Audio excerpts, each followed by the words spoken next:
Hi, this is Sarah Negley with Gurney's, and today we're going to be roasting our own coffee beans. We did a previous video where we showed you our gorgeous coffee plant with the bright red berries on it.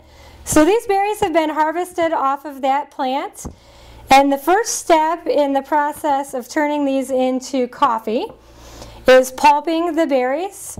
The easiest thing that I found is simply squeezing them, and the seed will pop right out of there.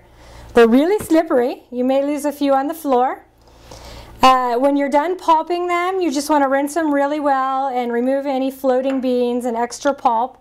And the next step in the process is fermenting these, because we need to remove that slippery mucilage layer. So you just soak them in fresh water in either glass or plastic bowl. For probably 2 to 3 days, you'll know when they're done, because that mucilage layer will no longer be there and the beans won't feel slippery anymore.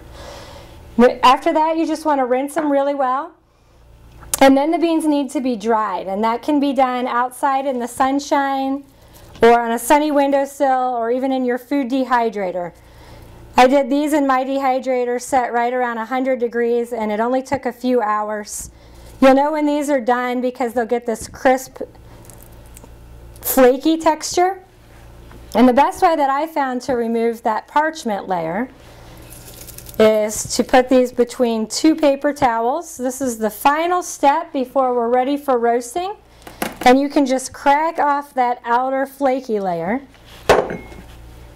And then the beans will peel right out of there. And this is your green coffee bean. And it's ready for roasting. We wanted you to see what these look like. So we're going to set up and come back for a third video where we're actually going to roast our harvested beans with you.